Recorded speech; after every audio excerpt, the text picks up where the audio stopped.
Hello दोस्तों, तो मेरा नाम है लोकेश और आपको पता ही होगा कि मैंने पिछले भी बहुत सारी वीडियो डाली हैं और अब भी मैं लेके आ चुका हूँ प्रश्नावली आपकी 2.2। और आपको पता ही होगा कि हमारे चैनल का नाम है मैथ्स वाला बाय लोकेश। आपकी क्लास 10th की मत इतनी अच्छी कर दूंगा कि आपको क्या ही बताऊँ, आपको मज़ा आ जाएगा भाई। आज मैं इस सवाल लाया हूँ जो आपको ये बिल्कुल क्लियर कर दूंगा। इसके मतलब 6 सवाल हैं हमारी NCERT बुक में, तो इसके मैं आज 2 सवाल कराऊंगा और आपके बिल्कुल क्लियर हो जाएंगे। तो वो सवाल उन्हीं से आप पूरे 6 सवाल लगा लोगे। आपको मैं 100% गारंटी देता हूँ कि आपकी क्लास 10th की मैं इतनी अच्छी कर दूंगा कि मैं आपको क्या ही बताऊँ। बस आपको वीडियो पूरी देखना है। देखो, हम इसे सॉल्व करते हैं। यहाँ लिखा है कि निम्न द्विघात बहुपद के शून्य ज्ञात कीजिए और शून्य को तथा गुणांकों के बीच संबंध की सत्यता की जांच कीजिए। और यहाँ हमारा सवाल दिया है, जो हमें बहुपद दिया है, बहुपद है x² - 2x - 8। अब आपको शून्य निकालना है तो हमें लगता है नहीं आता होगा, तो हमें देखो यहाँ से शुरू करते हैं। यहाँ हम लिखेंगे हल।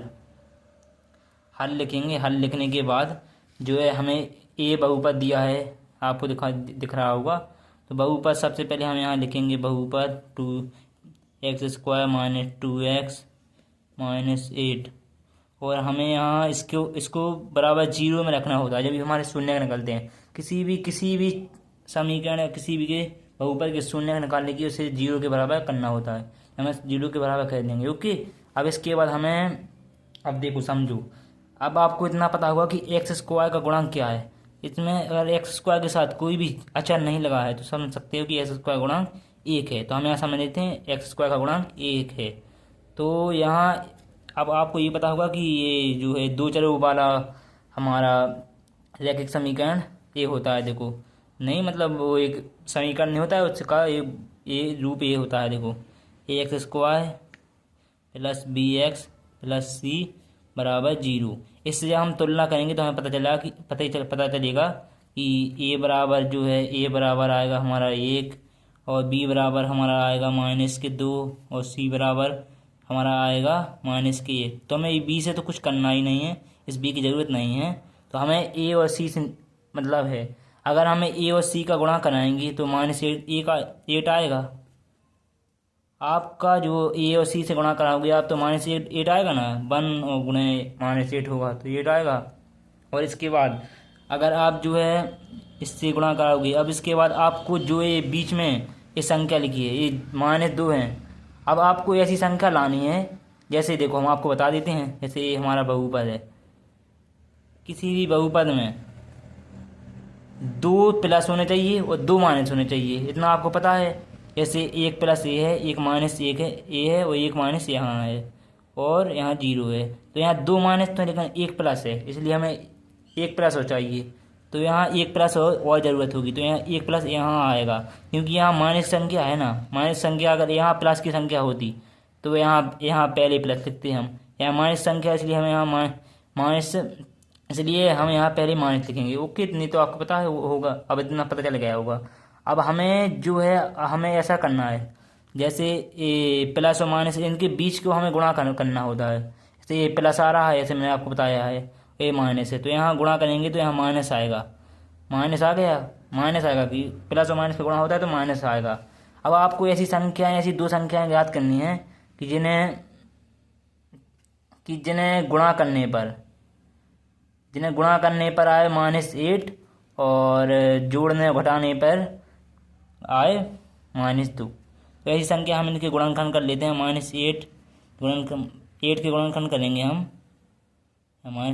तो 2 4 2 और 2 ये आएंगे हमारे पास गुणनखंड। इतना तो आपको चला गया होगा था, इतना ये आएंगे। ओके, अब इसके बाद जो ये आ गए हैं, अब हमारी निकलते हैं। देखो यहाँ 2 × 2 × 2, तो यहाँ 4 2 दूनी 4 2 निकलते हैं। यहाँ गुणा करने पर 8 आ रहा है 8, और यहाँ जोड़ने घटाने पर ऐसे हमें यहाँ देखो यहाँ लिख देंगे x² लिख देंगे और ये माइनस है। तो हम सबसे पहले माइनस की बड़ी संख्या लिखनी है, 4 है ना माइनस की, मतलब बड़ी संख्या 4 है, तो हम 4 लिखनी होंगी।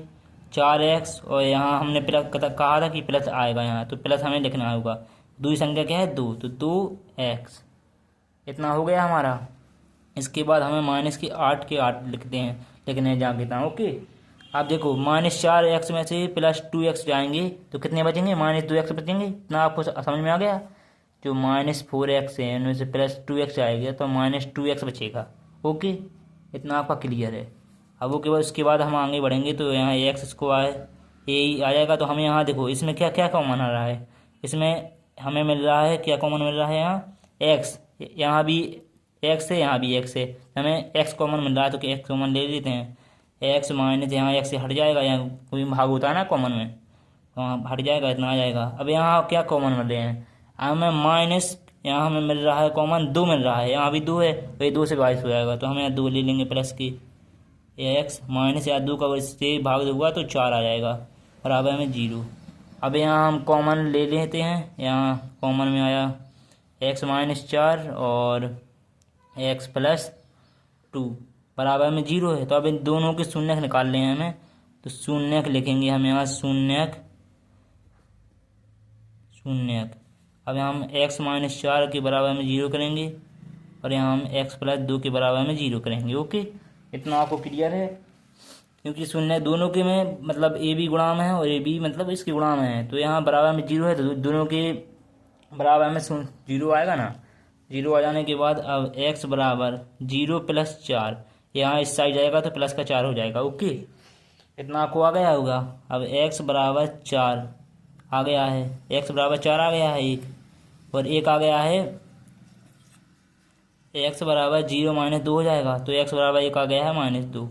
इतना क्लियर है आपको, इतना आ गया। ओके, अब इसके बाद हम आएंगे, हमें क्या करना है, शून्य को तथा गुणांकों के संबंध की सत्यता की जांच कीजिए। अब यहाँ हमें संबंध की सत्यता की जांच करनी है, यहाँ हम लिखेंगे जांच करने पर, उसके बाद जांच करनी है। अब यहाँ आपको बता दूं कि यहाँ लिखेंगे हम शून्य को तथा गुणांकों, नहीं यहाँ हम ए नहीं लिखेंगे, यहाँ हम शून्यकों का योगफल लिखेंगे। योगफल क्या होता है आपको सूत्र पता होगा कि योगफल इनका होता है अल्फ़ा + बीटा बराबर -b/a। इतना आपको पता होगा कि अल्फ़ा + बीटा बराबर -b/1 होता है। अब यहाँ अल्फ़ा कुछ भी मान सकते हो, अल्फ़ा को ऐसे 4 मान लो, यहाँ बीटा को यहाँ -2 मान लो, ये मान लिए अपन ने। अब अल्फ़ा 4 है तो यहाँ मान रख देते हैं 4, बीटा का -2 है, -b/a रख देते हैं। अब यहाँ जो है 4 - 2 हो जाएंगे, प्लस माइनस रहेगा ना, -b/a आ जाएंगे। ओके, अब यहाँ 4 हैं जो 4, तो यहाँ 2 आ जाएंगे और यहाँ -b/1 है, तो यहाँ 2 के नीचे 1 लिख सकते हैं, उसमें कोई दिक्कत तो है नहीं, 1 लिख सकते हैं हम। ओके, उसमें कोई दिक्कत नहीं है। अब इसके बाद जो है -b का, जैसे यहाँ भी हम माइनस लगा सकते हैं, उससे कोई दिक्कत नहीं है। जैसे यहाँ -b है तो यहाँ भी हमें माइनस लगाना पड़ेगा ना, तो हम यहाँ माइनस लगा देते हैं।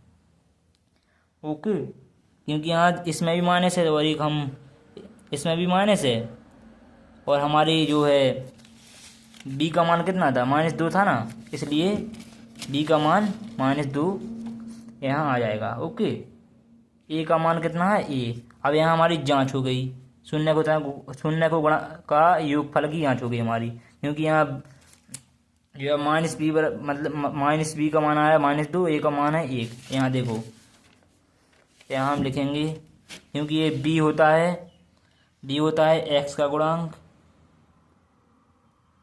और a होता है x² का गुणांक। तो यहाँ देखो, यहाँ b का गुणांक क्या है, x का गुणांक देखो, यहाँ 2 है -2, तो यहाँ भी -2 आया था, और यहाँ x² गुणांक क्या है 1, तो यहाँ 1 आया था। इतना आपका हो गया। अब इसके बाद करेंगे हम शून्य को। अब यहाँ अब गुणनफल की जांच करनी होती है हमें, क्योंकि इसमें 2 आते हैं। अब यहाँ लिखेंगे शून्य को, यहाँ शून्य को गुणनफल लिखेंगे जो होता है हमारा अल्फ़ा × बीटा बराबर c/a। यहाँ c/a है इसका सूत्र। अब अल्फ़ा का मान कितना है, 4 रख देते हैं, बीटा का मान -2 है, c/a लिख देते हैं। जो c होता है अचर पद होता है, ये हमारा a होता है, ये तो आपको बता ही दिया कि x² गुणांक होता है। राइटिंग पे मत जाओ भाई, कंसेप्ट समझो। ओके, राइटिंग थोड़ी ख़राब है। उसके बाद यहाँ आ जाएगा माइनस, ये गुणा होगा तो -8 आ जाएगा। इसके बटे में 1 लिख सकते हैं, कुछ दिक्कत नहीं है। C/A, तो यहाँ C का गुणांक, अच्छा अचर पद है ना ये C, तो C का हो जाएगा -8। फिर यहाँ भी देखो समीकरण में -A है ना, C, इसे C मानते हैं ना, यहाँ C है। और ये 1 का गुणांक तो A बराबर 1 तो है ही। अब हमें यहाँ समझा दिया कि x का गुणांक है। ओके, आपका यहाँ लिख देते हैं, अतः जांच हुई। और यहाँ आपका क्वेश्चन भी समाप्त हो जाता है। बिल्कुल सही, बिल्कुल अच्छे से आपको समझ में आया है तो भाई कमेंट में अच्छे से कोई प्यारा कमेंट कर देना और सब्सक्राइब करना मत भूलना। जय हिंद, जय भारत भाई। और सब्सक्राइब कर देना, लाइक कर देना। अगर आपको भाई 100% बोर्ड में ये छपने वाला है, ये क्वेश्चन तो आता ही है। ओके में और अगले वीडियो के लिए बता देना किस चैप्टर की आपको वीडियो चाहिए। Okay, thank you.